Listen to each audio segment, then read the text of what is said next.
Mata upe tolu, o le whaasiliina o Hamanu, malona whaasawā ia more te kai masai uta uma.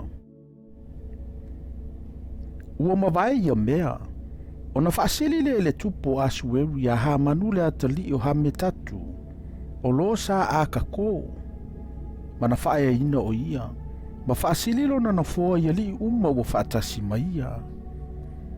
Ona punou le maifo atu ia Hamanu au na uma le tupu, o ena iai le faitotoa o le tupu. Awana whapeona polo ai atu le tupu ia whaia ia te ia. Ai le ipunou more te kai, e le i fofoi. Ona whai atu leo au na le tupu, ena iai le faitotoa o le tupu, ia more te kai. Se ale mea ua e soli ai le polo inga le tupu. Wala tau whai atu ia te ia le aso ma le aso, ai le i whalongo ia te i latou.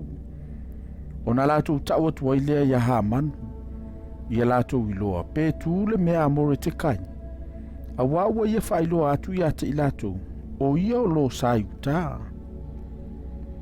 Wa iloa e Hamanu o le puno more te kai, wa le ifofo ia te ia, ona matua ai tai leo Hamanu. Na ino o ia e whaolo na lima ia more te kai, tau o ia. A waua latou whailoa atu ia te ia le nu o more te kai.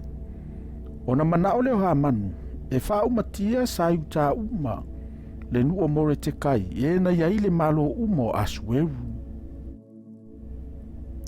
O le masina mua o le masina leo ni sani, o le se fuluma le luo tausanga o le tupo asueru, na whai e le puro o le vili lea, i lumo Hamanu i le aso ma le aso, i le masina fo i ma le masina, e o i le masina se fuluma le lua, o le masina leo atara.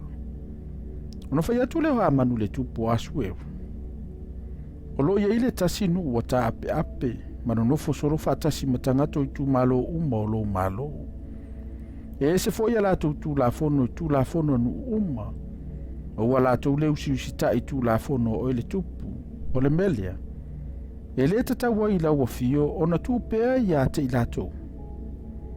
A whai le ia te o ele tupu. Ia tu sia ia whano i lato. O te fua ina atu ai tale ni ario se furu afe lima o e whaia le nei mea. Ina ia lato a watu ai i mea e te wai olo ale tupu. Ona to ese ai le tupu o lana mama ilo na limba. Ma watu ai i Hamanu le atali i o hame tatu, o lo sa a kako, o le whasa wai sa uta. Mo whai atu fo i le tupu i Hamanu. Wawa tua ia te oe le awio atoa ma le nanu. Ina ia e whaia ia ile mele lei ia te oe. Ona wala uina lea oe tusi upo le tupu le aso e tasi le se furuma le tolu o le masina mua. Ona tusi ai leo mea uma wa whaia tua i Hamanu e vatu i li sili o le tupu. Ma e pule, oe na pule i le i tu malo ma le i tu malo. O li fo i o le anu ma le anu. E whaata tau ma le tusi lima le tu malo ma le tu malo. E tusa foi ma le ngangana le anu ma le anu. Na tusia i le ngō le tupu a sueru. Na wha mauwha ilonga ina fo i le mama le tupu. O na molia le o tusi. E ua tele vavave i tu malo umo le tupu. Ina ia wha umatia ma ia whasi o tia. Ma ia whano sa i uta uma. O tau lele a atoa matoe ina.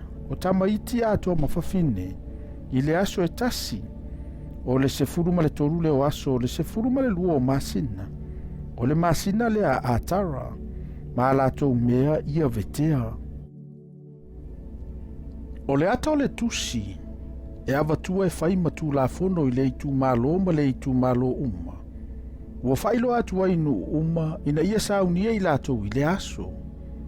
Na o atu e ua tele vavave o whatali se ina i le polo a inga le tupu na avatua fo i le tu la fono. Ai Susana le mauta. O na lanu nofo leo le tupu ma Hamanu. Ua la fein. Ka ua atu valele a ai o Susana.